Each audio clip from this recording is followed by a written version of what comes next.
Hello, it's Julie here from Forget-Me-Not and PublishMyStories.com on day 3 and cracking on. I've got to be honest, I quite like doing this. I'm not sure why I didn't start earlier. Probably fear. Then we've all got to have something that we're nervous of. I didn't think I'd like sitting in front of the camera. So far it's okay, but it's only day 3. So what's happened? Well, yesterday we had some torrential rain and I needed to get home. I walk into the office because my dog needs to walk and I like to kill 2 birds with 1 stone. It is very much an entrepreneurial thought. Most entrepreneurs, and when I'm talking about an entrepreneur, I mean those people who have set up a business from scratch, a borrowed mobile phone, an old laptop, and they just crack on. And that's very different from somebody who is in paid employment. Quite often people in paid employment want to have all of those items provided for them, and very much it's piecemeal. If you want me to do this job, you need to tell me how to do it.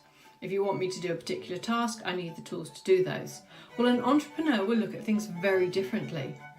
An entrepreneur will ask, what is the outcome that you want from this particular job?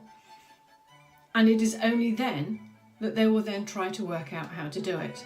If you've ever asked an entrepreneur to do something, or somebody who's self-employed to do a job, very, very rarely will they say no. They'll say yes, they'll give you a price, and they'll go away and figure out how to do it. It's just the way an entrepreneur's mind works. We're always thinking about things. You know, how can I earn some more money? What product or service can I leverage? Can I get more products to my current clients? How can I sell or upgrade the products that I provide to them?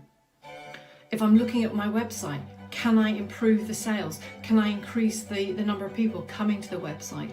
Everything is evolved around getting more business. Because at the end of the day, for an entrepreneur, everything that they do is about growing their business. Now, if you're out on a social occasion and you're sitting next to somebody who starts their own business or has started their own business, they will talk about it. They will tell you what they're doing. They'll tell you about their troubles, their strifes, and they'll invite you into the conversation. And it's not that they're trying to bore you with what it is that they're saying. It's just that it is always on their mind. What am I going to do next? What bills have I got to cover?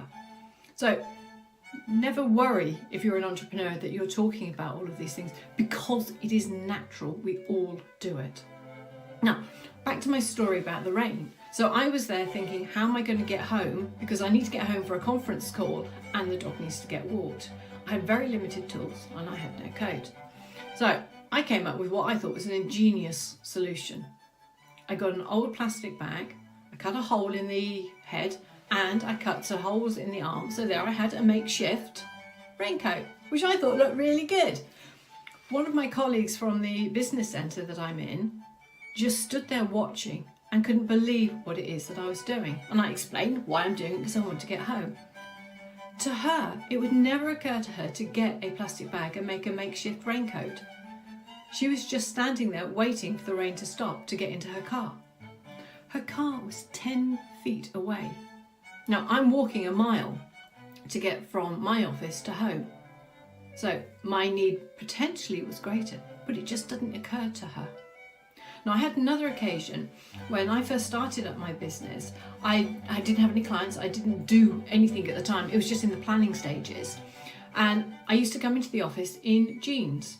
And I had one lady came along and she took me to one side and said, Julie, for the job that you're doing, I don't think you should be wearing jeans. Your outward appearance is incredibly important and people are going to judge you on what it is that you're wearing. I thought, but I've not started my business. And for her, the appearance was really important because she wanted to match the clothes to the job.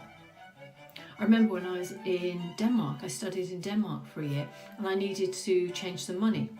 And I managed to find a bank and I walked into the bank and everybody was wearing jeans. This was back in the 80s, so you now got some idea of my age.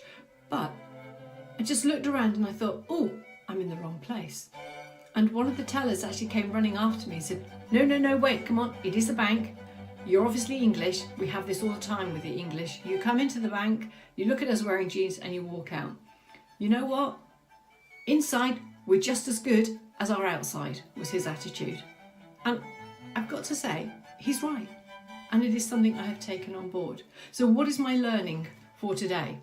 If you're an entrepreneur, follow your dreams. Don't be guided by somebody else. Thinking outside the box is important because this is how an entrepreneur will grow their business. We won't always follow the same rules that somebody else does. We will think of different ways to get a task done. And I think really it's, stand up, be proud of what it is that you're doing. You're creating a product, a business from scratch. Not many people can do that. So be proud, stand up. So this is Julie Farmer from Forget Me Not, which is www.forgetmenot.publishmystories.com. It was nice talking to you today, and I do apologise, the videos seem to be getting longer. I have so much to say.